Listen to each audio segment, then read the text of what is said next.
That was why I never tried to take a little longer. Can everybody hear me okay? These things, you never know if they're going to work, or if you're going to get feedback, or you'll echo, or all of that. Okay, yeah, I have been gone from the States since September. And I spent 3 weeks in New Zealand doing classes there. And then I've been over here now, I guess about 3 weeks, because I did the class in Melbourne. And then I came up here. I will be the middle of November before I get back. Then I have to go again as soon as I get back. So I think I have a week off when I get there. It'll be December before I really am home for a while. No more traveling then until February. But I do go all over the world now, and I'm teaching my technique everywhere. But some of you, I know a lot of you took my class. We had a large class, and a lot of the people here are from the class. I recognize a lot of you. Is there anybody here who doesn't know what I do? What my work is all about? Well, there's a few. Okay, because I know people have the idea that I channel, and I don't channel. Some of them think I channel or that I'm a psychic. I don't do that. I'm a therapist. And what I do is past life therapy, past life research, really, past life regression. And you have pollen in here, I think, because I said my nose has been running. So pardon me if I have to keep wiping it. There's something in the air here, I think. Okay. Anyway, I do past life therapy. And I've been doing hypnosis for 40 years. I started a long, long time ago. Back in the old days when everything was simple, watch the shiny object type thing. You know. They don't do that anymore except on TV and in the movies. It's not used anymore. But I started that way 40 years ago, and then I got involved in reincarnation totally by accident, if anything is ever an accident. And that started me on this path. But it was 30 years ago that I went into past life regression exclusively. And I began doing that and finding out the great value of therapy that was there. Because I found that the majority of the problems people have don't stem from this life. They go back to other lifetimes. And so that was what I was doing, was taking people back into the other lifetimes to find the answers to the problems in this lifetime. And as I did it for 30 years, I discovered my own technique. I found a way to access the subconscious mind. I take the person into the deepest possible level of trance, which is the somnambulistic level. And the other hypnotist schools always say, you don't want to go near that level because strange things happen there. Well, those of you who read my books, you know strange things happen there. But that's where all the answers are, and that's where all the help is. And that's why I've learned how to access that. And with the technique I've developed over the past 30 years, we can have instant healings of anything. And that's what's remarkable. We can have the instant healings, and we can help the person with their problems, and it only takes one session. And that's what I've been teaching in my class that I just finished. Because you make yourself sick. The ideal state of the body should be perfect health. We make ourselves sick. And if the mind is that powerful that we can make ourselves sick, we can also cure ourselves. Once you find out why did I do this to myself? Why did I make myself sick? Why did I do this? And I have lots of people coming to me who are getting ready to have operations. And we find out why they put themselves in that position. They don't have to have the surgery. So that's what I've been teaching for this whole weekend, was my class on how to do this, how to contact that part of the mind. It's very powerful part of the mind that we can do great wonders with it. And I'm now teaching this all over the world. I taught it last year to a group of doctors in Moscow, and they're saying this is the therapy of the future. And I've done it in India and all over the world. Next year I'll be in South America and China. So it keeps spreading and spreading. It's the idea that we can take control of our own lives. We don't have to depend upon the medical profession that puts Band-Aids on things.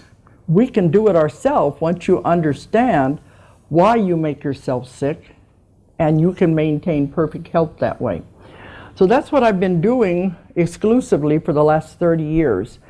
And I have a little office in a little town in Huntsville, Arkansas. And when I'm home, that's where I see clients, and they come there from all over the world. It's amazing, this little bitty town in the middle of nowhere. But when I'm traveling, I see clients, but I can't see as many because I'm on the road. But when I'm back home, that's where I do the majority of my work, when I'm not doing everything else that I'm involved with. But anyway, the subject we're going to be speaking about tonight is life after death. The book that I wrote, we had a problem. This book, we're trying to get it here. This is the American version. I've written 14 books on all of my adventures in hypnosis, all of the things I've found, all the things I've discovered. Because in my work, I don't just have one topic. I have gone through every phase of the paranormal you could think of. And later, when we get to questions, if you don't want to just ask questions about life after death, you can ask about anything you want. Because I have such a great curiosity, I want to know everything. And that's why I keep writing more and more books. I said, I don't channel, but I'm the reporter. The reporter, the researcher, the investigator of lost knowledge. So that's what I focus on. What has either never been known or has been forgotten. So that's why I've written 14 books, and I'm writing more. There's a new one supposed to come out when I get back. I have it with me on this trip. It's the third book of the Convoluted Universe. Everybody keeps saying, when's that book going to come out? But anyway, this is the American version, Between Death and Life.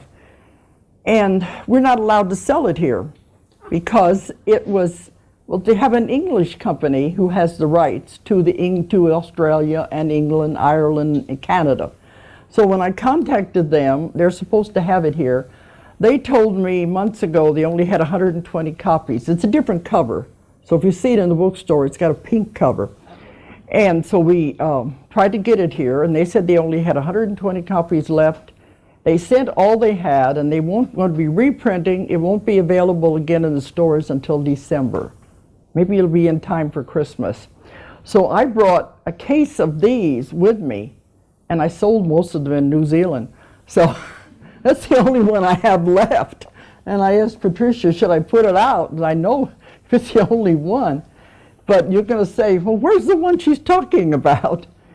But I call it Between Death and Life. And people always say, isn't that wrong? Shouldn't it be between life and death? Can you see the difference? There's a whole world outside of this world. Between death and life is the whole world that you live after you leave this one before you come back into another life. That's why I call it Between Death and Life. It's a whole different thing out there. So anyway, when I was doing all of this research and all of the hypnosis, I've done thousands and thousands of people. When I wrote this book, I was exploring life after death. Now I don't need to because I've already done it. I focus on the therapy.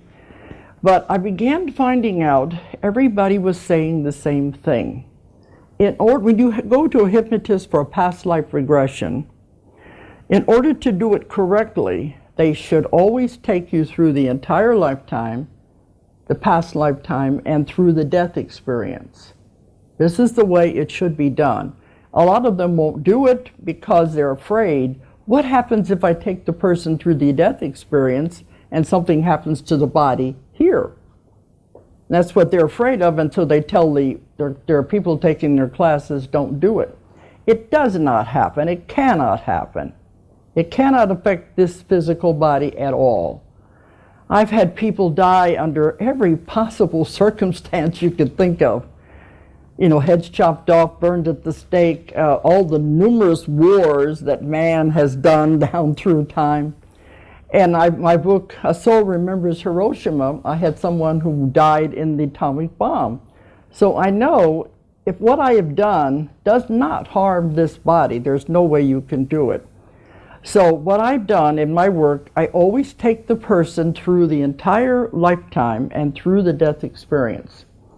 So after that, when they leave the body and they're going to the other side, I found all of them were saying the same thing. They were all describing the death experience the same way. They were always just all describing what the body felt like. And they were all describing the same places on the other side where they went. So if you have that many people saying the same thing over and over again, you know it's valid. And that's what I like to do in my work, is to have the validity of the same things repeated again and again. Even when I'm doing my research into earth mysteries and things that we don't know about, I want to ask the same people, the same questions over and over with all my subjects. We get the same answer, we're on the right track. But they all describe it the same way. And believe me, you've all done it hundreds and hundreds of times. You've all died. You've been through every possible life you can imagine. Each and every one of us have had hundreds and hundreds of past lives. You've all died. You've all gone to the other side. You've seen what it was like over there, and you've all come back again, because this is a school. Earth is a school. You come here to learn lessons. They say it's a challenging planet. It's a difficult planet. And you come to this school mostly to learn emotions and limitations. Those things don't exist on other planets. This is a very unusual planet, very difficult planet to live on, because you come here to learn emotions and limitations. But as a school, it's a school where you can't skip a grade, but you can have to take the grade over again. If you don't get it right the first time, you're going to have to do it again the next time. You don't get out of it. Have to come back and do it again. This is what karma is involved with. And I'll be explaining that as we go along. But so it's very important to understand that. But they say, it's all right. You don't have to get it right, everything. You don't have to do everything in one life. We pile too much on us. We try to do too much. We try to take on too much karma. We'll say, I'm going back, I'm going to get it all done at one time. It's not advisable. And I'll be explaining who they are, they advise you, and they'll say, you know, it's not a good idea. You're going to take on too much. It's like going to college and taking too many classes, and you don't allow any free time, no extracurricular activity. You soon burn out, and you're so much that you can't handle it. So they say it's advisable to just do what you can. Don't worry about the rest. You can always come back the next time and work those parts out. There's always a next time. We want to get to the point that we don't have to keep coming back again and again. We can get it all finished and stay over there. But as long as you keep making mistakes and creating karma, you're going to have to come back and do it again. And there's no blame in it at all. It's not. You just say, well, I did what I could, and that's it. There is no hell. There is no hell. If I've done thousands of people and they all reported the same thing, I know where I'm talking about. Hell was invented by the church. You probably know that. But there is no hell. There's nothing but goodness, positive. It's all wonderful. Once we understand that, we won't be so fearful. I have a daughter who worked in intensive care for 20 years. She said the saddest thing was when she was working with these older people. And there'd be an old woman in there who's dying in fear, because she said, I've lived a good life, but I wasn't perfect. And the church says if I wasn't perfect, I'm going to hell. Nobody's perfect. Nobody's expected to be perfect. The only one who was perfect was crucified. You're not expected to be. But look what that's doing. It's making a perfectly good person who has lived her life the best way she can die in fear. So that's why I wanted to write this book, so people would know when I'm doing the lectures, there's nothing to be afraid of. You're not going to be sent somewhere to burn forever. You know, as most of us are parents, if your child does something wrong, are you going to throw them in the oven? No, you help them. No matter how bad it gets, even if they go to prison, you're still there for them. You want to help them. So why should the creator of everybody be any different? They'll give you every chance you can, again and again and again and again. It's up to you what you make of it and what you do with it. Stop blaming something over there that it isn't there at all.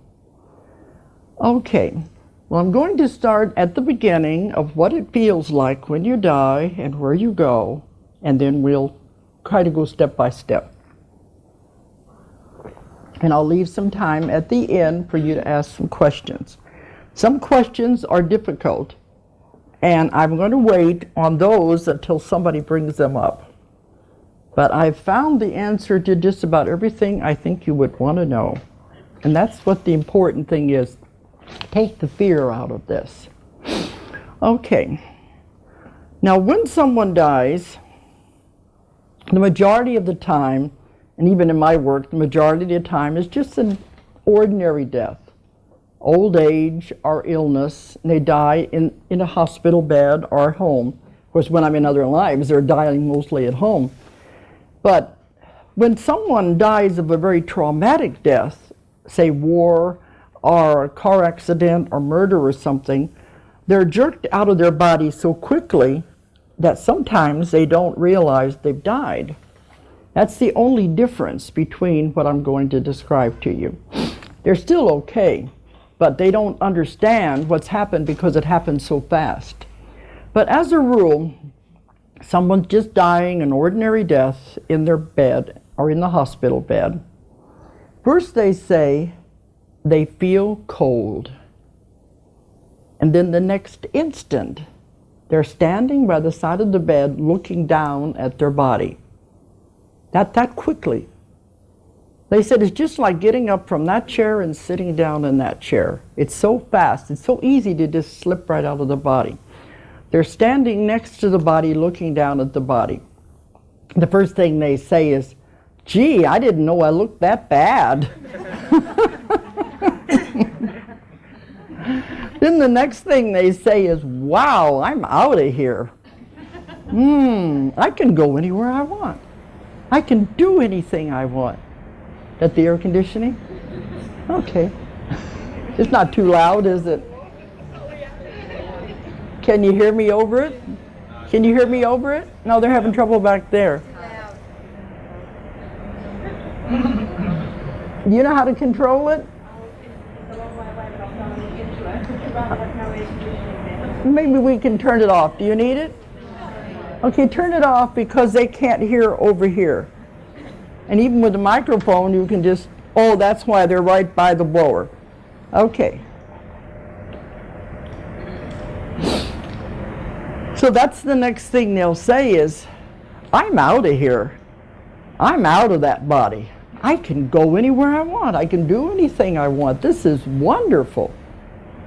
Do you really think they want to go back into that body? Most of the time, there's no way they can make it function again. There's no way they could bring it back to health. They don't want to be in that. We're the ones that want them to hang around. We don't think about them. We're the ones that want them to stay for us. And that's really a selfish motive. We're not thinking about them. If they're never hope they're ever going to get well, if they're too old or too diseased, can you see they really want to go? They really want to leave? I have a doctor friend. I've published 3 of his books, and as he believes also that the mind can heal the body, he says no one dies until they are ready to go. So he said when he's in the hospital and they have the code blue with somebody having a heart attack, especially if it's an old person, he takes his time getting there because he said they want to leave. And it's not our responsibility to keep them here if they really want to go. See what I'm trying to say? We have to look at it from a different perspective.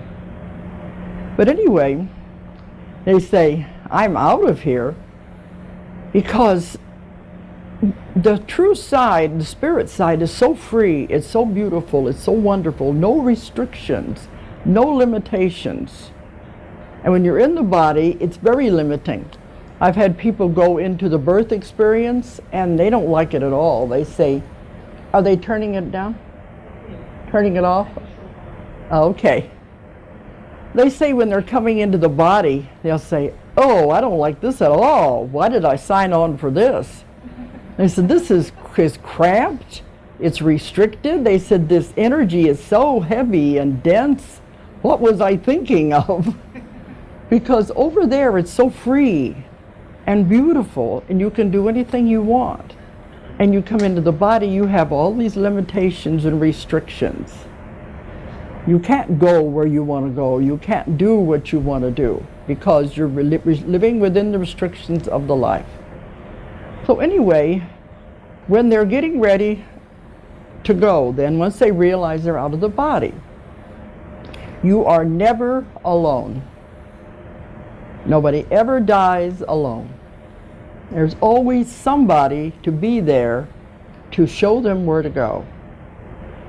I call these people the greeters. They could be husbands, wives, relatives, maybe friends. If not, they're your guide or your guardian angel, whatever you call it. But they're there to help the person know where they're supposed to go. You're never alone during your life either, but you don't realize that. We come into this life thinking we're all by ourselves. But when you come into a life, you are assigned a guardian angel. You call it that, I call them guides. But you're always assigned at least one whose job is to be with you through your entire lifetime. If you need anything, if you want anything, they're there to help you. You're never by yourself. And we don't realize that. I have so many clients coming to me that say, I'm all alone, there's nobody I can talk to, nobody to help me. That's not true. You have at least one that's job is to take care of you during your entire lifetime. But they can't interfere. They can only help us if you ask for help. But if you ask them for help, boy, will they take over and they will do miracles for you once you understand they're there to help you. Now, if your life is complicated, you may have more than one. You can have as many as 4. But I like to think that you have one main one that stays with you all your life. Because if your life takes a sudden turn and you go in a different direction, maybe guides will switch places. And you have another one coming in that has more expertise in the line you're going to go in. So they can switch around. But there's always one that's with you your entire lifetime. That is loud. I wish. She said they're turning it down, aren't they?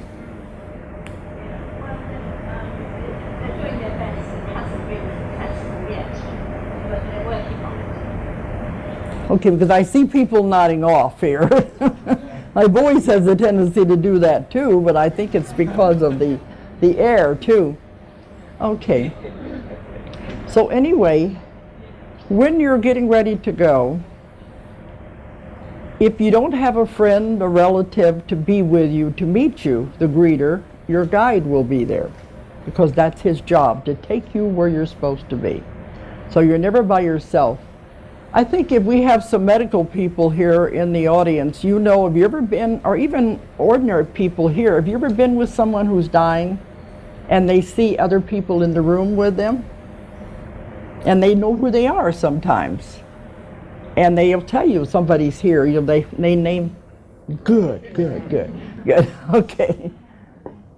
We'll just put up with it. I don't think we'll sweat to death in the next hour anyway. Okay. But you know, if you've ever been with someone that's dying, you notice they look around the room and they see people around them. And they'll say, so-and-so is here. And the doctors always say, oh, that's just over-medication. It's depriving of oxygen. That's all it is. They're hallucinating. But I think the ones who have this happen all the time in the hospital know it happens too much to be that way. The people who have come to be with them are there in the room, and they're ready to escort them to the other side. And if you notice when this happens, they're never afraid. They just say, oh, good, look who's here. It's always an enjoyable experience. So anyway, the greeter will take you where you're supposed to go. The first thing that happens, usually, is you'll be going down a tunnel. How many of you have had near-death experiences? There's always some people in the audience all over the world, you know, even no matter what the doctors and the skeptics say, this isn't real. I've run into it too many times. I know near-death experiences are real. The only difference is you don't go all the way, but you see part of it. And the classic examples, they usually show them as going through a tunnel. And as they go through the tunnel, sometimes they're met by somebody, and it says, in a near-death experience, and they'll say, are you sure you want to go, or do you want to go back? And they're given a choice. And it's always up to them. But as they go, they can see how beautiful it is over there. And they want to go, because it is extremely beautiful.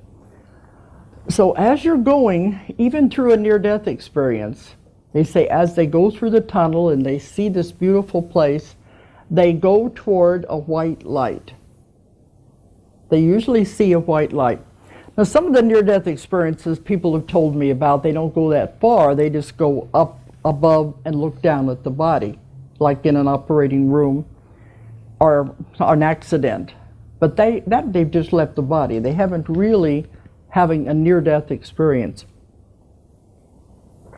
But in a real near-death experience, they see a light and they go toward that light. But in a real near-death experience, you never reach the light. You're always turned around and sent back before you get to that point. So I found out why. Okay. Yeah, don't turn anything on again. Leave it off, okay. Okay, she's one of the ones that work here, so I'm saying don't turn anything on again, okay. Okay. But they never go through the light. They always come back into the body. They'd have to, or they wouldn't be alive again. So when you really die, you go through that white light. You may call that white light God, whatever you want to call it. It's a huge energy force. So when you die, you go through that white light. And do you know you are connected with the silver cord? Most of you know that. You have a silver cord that connects your body and your soul, your spirit, the entire time you're alive. When you have out-of-the-body experiences, people can see the silver cord. But that connects you to the body the entire time you're alive. Every night you go out of your body. That's the fun time. Because the real you is the spirit, the soul. The body's what gets tired. And the real you, your spirit, would get awful bored sitting around waiting for you to wake up so it can continue with what it's doing. So when the body goes to sleep, the real you goes out of the body, and you can do all this exploring. The same thing that happens when you die and when you go to the near-death experiences. You can go to the other side. You can see everything over there. Or you can go anywhere on Earth you want to go, or you can explore other planets. You do this every night. And the only way you remember it is if you're having dreams of flying or unfamiliar places. But we all do it. But in the morning then, when it's time to wake up, it's like you're reeled in, because the silver cord will always bring you back to the body that you occupy. So it's like reeling you in every morning. So when you die and you go through that white light, that energy force is so strong that it cuts the silver cord at that time. The silver cord is dissolved, and that means you cannot return to the physical body. And as soon as the spark of life is gone, the physical body begins to deteriorate. There's nothing there anymore. Then you're on the other side. And they always describe it the same way. It's extremely beautiful. But there is no pain associated with death. Only the physical body experiences pain from whatever it's dying of. But the pain is left with the physical body. The minute you're out of it, there's no more pain. The soul cannot, I'm trying to figure out whether to call it the soul or the spirit, but you know what I'm talking about, the real you. It cannot experience pain. The only thing that is the equivalent of pain is remorse. I should have done it better. I wish I hadn't done that. I wish I'd done this instead. You have this feeling of regret and remorse. That's the only feeling. It could be the equivalent of pain. So when you go over there, the first thing that happens is you're shown your life. You have your guides, your guardians, you have your masters, you have your elders. It's like a whole board over there, a whole council. It's a good thing somebody runs the place. And they have all the records of everything that has ever happened to you. Kind of like a gigantic computer system. Nothing is ever lost. It even says that in the Bible. Nothing is lost. It's all retained. So the first thing they do is show you your life. You look at it. And you say, oh boy, why did I do that? I shouldn't have done that. And you start seeing all the events that happen in your life. But even more, you're shown your life from the viewpoint of all the other people in your life. Can you imagine what that would be like? All the people in your life, you see it from their viewpoint, looking at you. That's when it hurts. Because you say, I didn't know I hurt them like that. I didn't know what I said affected them that way. So that's when you begin to see, I made mistakes. I did things that were wrong. This is what's called karma. It's a law of balance. What goes around comes around. What you do to someone else must be repaid. There's no way out. It has to go around. It has to come back. You have to work it out. If you don't work it out in this lifetime, you're going to have to come back next lifetime with the same people and do it all over again. Is that what you want?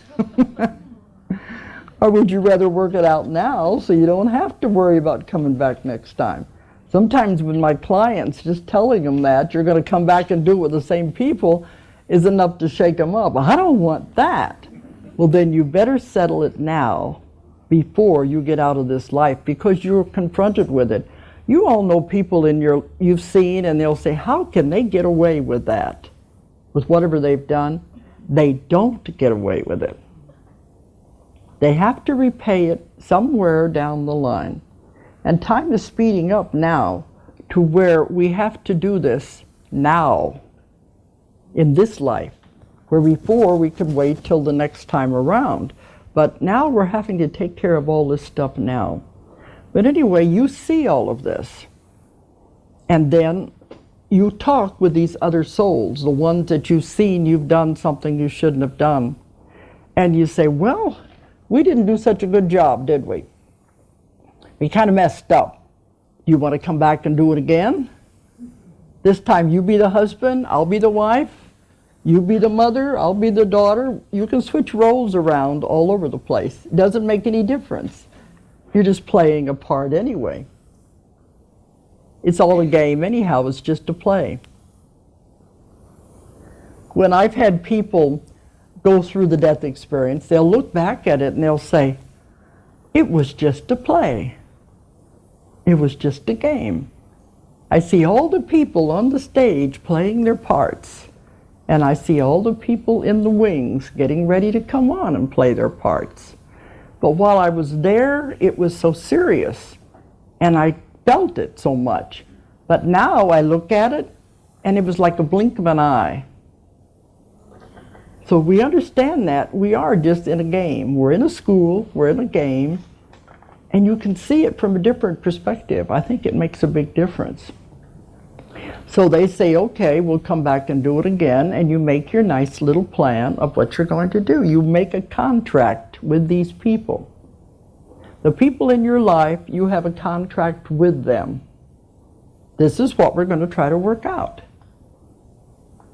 The problem is we come into this life with our nice little plan all wrapped up like a Christmas package. I'm going to do it, you know. They'll say, I'm going to take care of it all at one time. I don't want to have to do this again. The over there is so clear. Makes a lot of sense. Then we get ready to come back, and we're coming into the life. We've got all of this I'm going to do. I've had them go through the birth experience, and they're saying, I got to remember. I got to remember. I got to remember. Then they're born, and they'll say, I don't remember anymore. Because as soon as you come in, all the memory is erased of the other side. And I asked them one time, wouldn't it be easier if we knew what we were supposed to do when we came in? If we could remember, and if we knew the connection with all the other people that we're involved with, wouldn't that be a lot easier? They said, no, it wouldn't be a test if you knew the answers. It's just a school. So we come in with all the memory erased and have to start all over again. And they said Earth is a planet of free will. So we come in with our nice little plan. It was given free will on purpose. We come in with our nice little plan. Everybody else has got their little plans. And it clashes together. So it doesn't always work out the way we think it's going to work out. But all we can do is the best we can. People will die and they'll say, I had it all figured out. What happened? Life happened. But the interesting thing about it is when you're over there and you're looking at your lifetime, seeing what you did and didn't do, there is no one sitting on a throne who is going to judge you and punish you. You judge yourself. And there's no harsher judge than you yourself. You're the one that decides, okay, this is how I'm going to pay this back. Doesn't that make it harder? It's easier to say, well, God did this to me, you know. You did it. You wrote the script. You wrote the play. You're the one that decided what was going to happen in your life. You can't blame it on somebody else.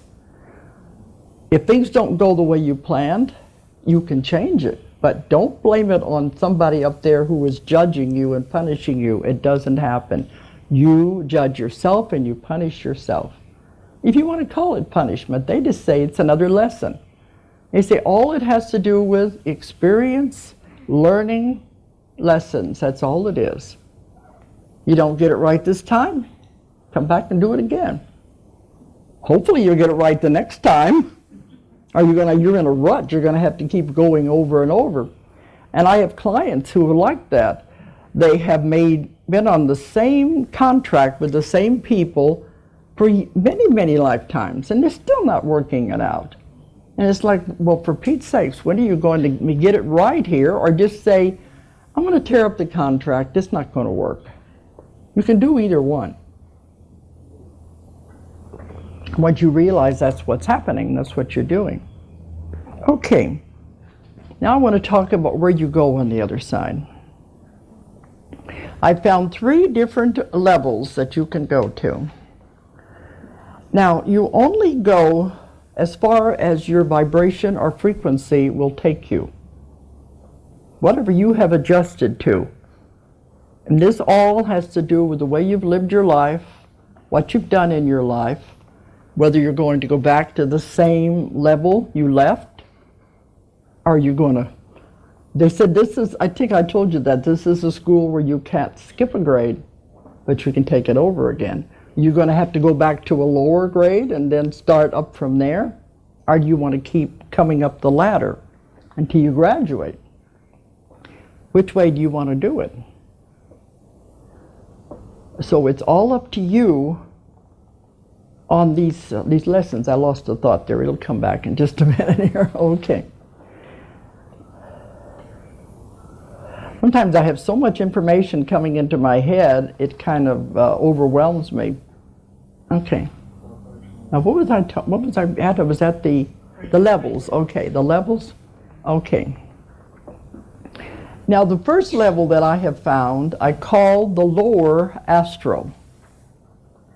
I don't think there's anybody in this room that is going to be at the lower astral.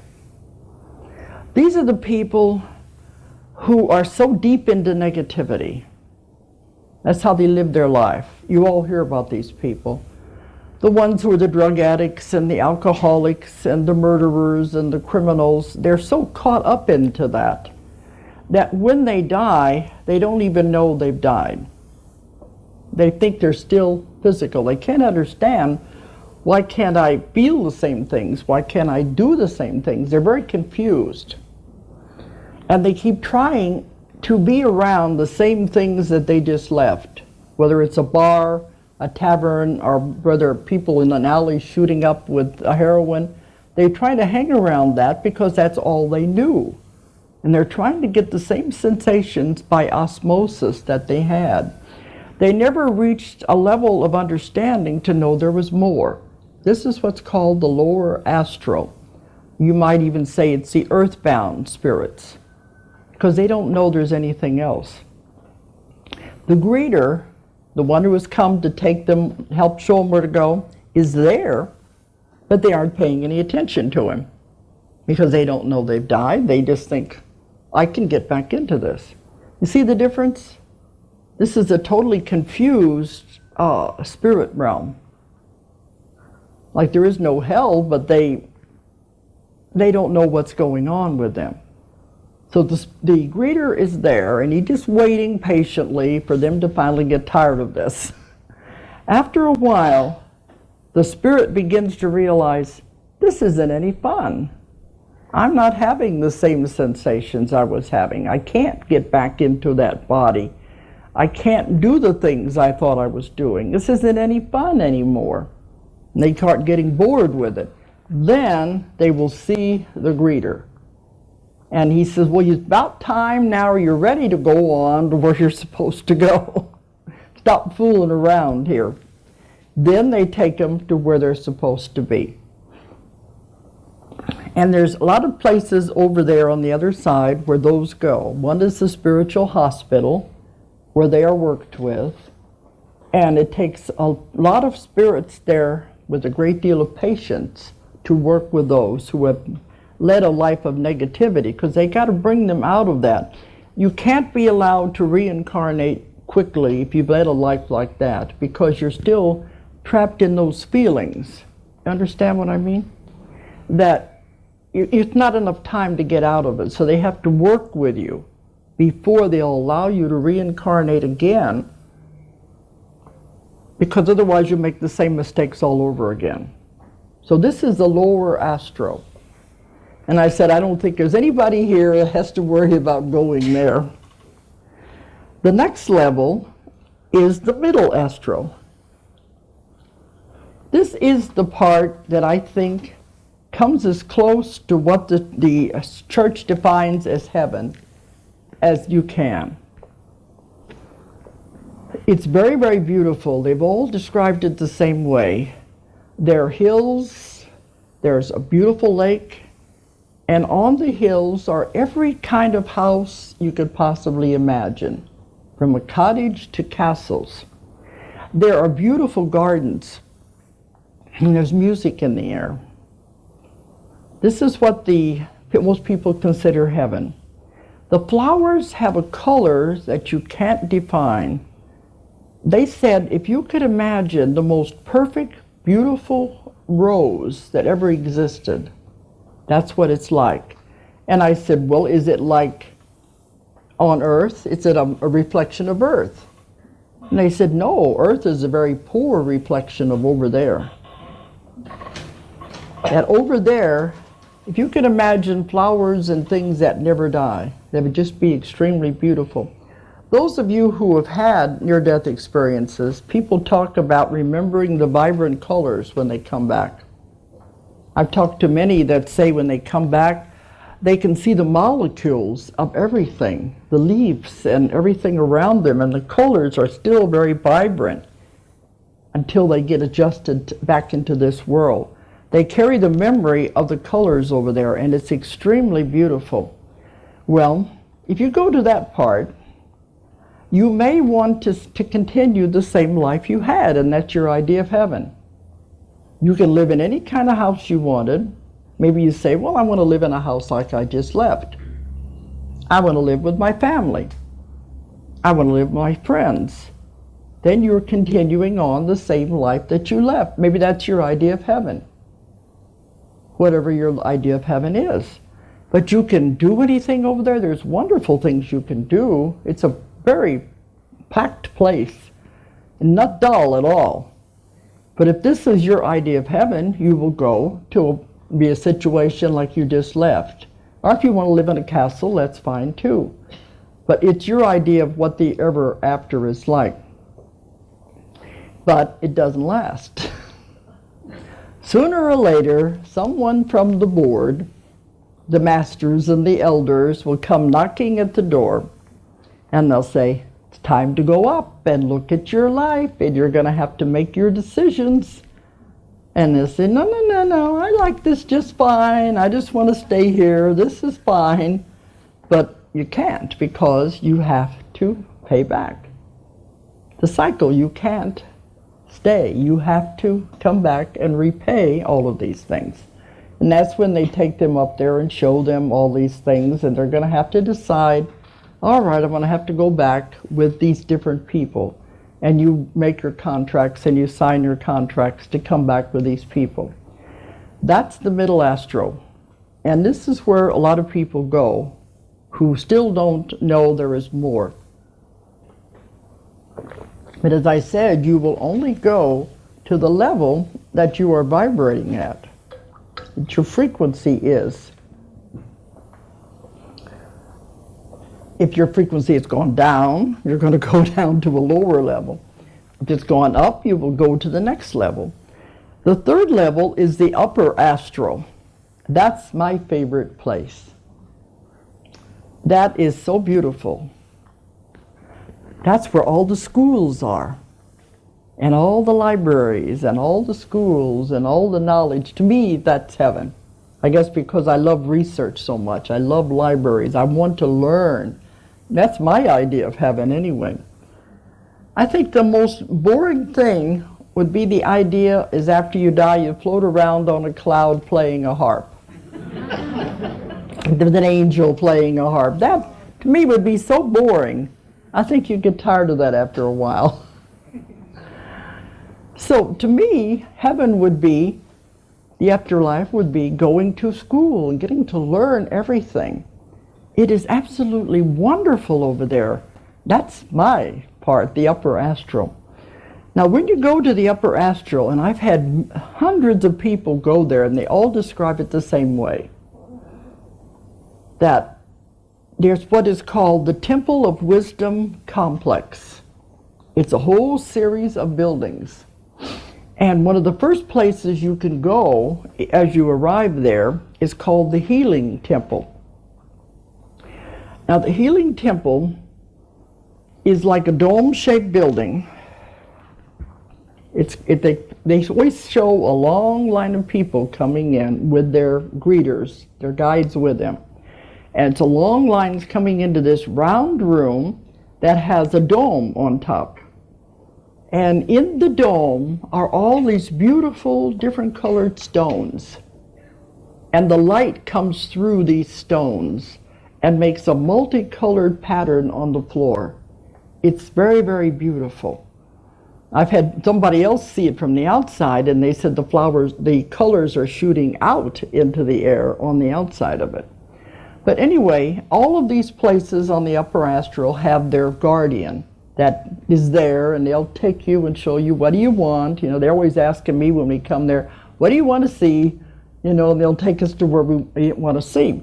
So the guardian of the healing temple, as the person, say the person has died in a traumatic way, or if they've died from a lingering illness, the first thing they have to do before they can go on is go through the healing temple.